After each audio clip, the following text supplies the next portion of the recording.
with Royal Health Coaching. Today I am going to show you how to make plant-based queso dip.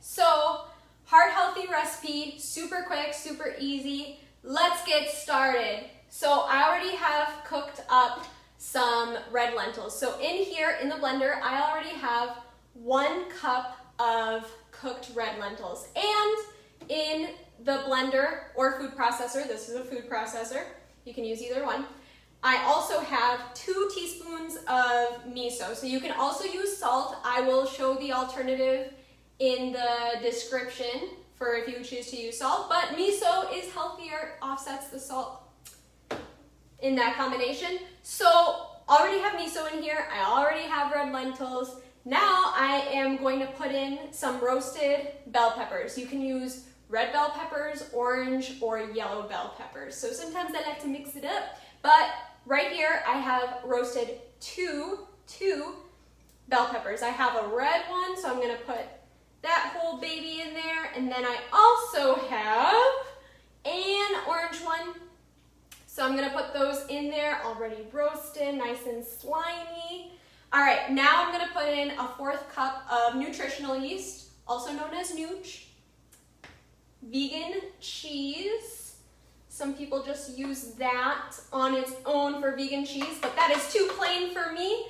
Okay, so a 1/4 cup of nutritional yeast is in there, and then what do we got here? 1 teaspoon of garlic powder. So garlic powder, get it organic if you can. Putting that sucker in there. And now, last but not least, tahini. 3 tablespoons of tahini. Tahini, all it is mashed up sesame seeds. Get it raw if you can. It's healthier for you. I think it tastes better. So I'm going to put in the 1st tablespoon of tahini.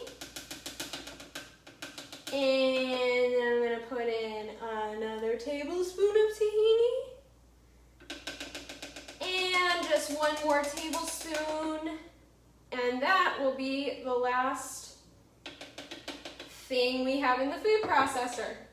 So one more thing you can add, which I always add, is a little bit of spice. So I like to put in a chipotle and adobo pepper or a little bit of hot sauce. So that's my Latina self. I know some of y'all can't handle that, so that's why I just got the basic recipe, okay?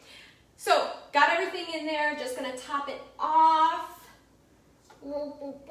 Getting it on, closing that off. Okay, so turning on the food processor just for a little bit, gonna blend not too long, going to put it on medium. Now we're gonna watch it go, watch it go, watch it go.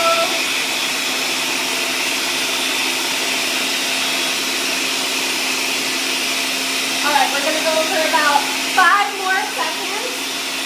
5, 4, 3, 2, 1. All right, and then of course you've got to do the taste test and see if it turns out as good as the first batch that I did today.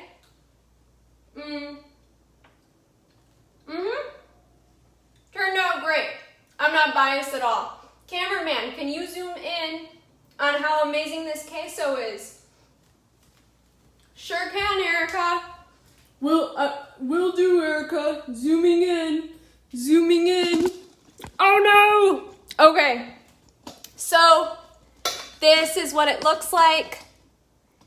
And this is basically the finished product. Just like that, you got queso. So what do you want to do with this queso? With this queso, you can do a multitude of things. You can dip veggies in it. That's my favorite way to do it, is to dip some veggies in there. I will dip broccoli, cucumber, carrot, okra, I forget how you say it, celery, cauliflower. You can dip in so many different vegetables into this queso. You don't have to do chips, although it wouldn't be as bad as your regular queso doing it with chips. You can slather it on rice. You can put it on any whole grain. Put it on pasta. You can put it on a quesadilla, put it on a whole wheat quesadilla, and you got yourself a plant-based quesadilla. So the options are endless. Let me know what you think once you try out the recipe. You have yourself here a non-artery clogging, non-heart disease causing queso dip. So now you can ditch that other queso dip that you get at the restaurants or wherever else you get your regular queso dip. So next week, stay tuned. I'm going to show you how to make cashew-rella, also known as vegan mozzarella. So can't wait to see you next week. Until then, ciao.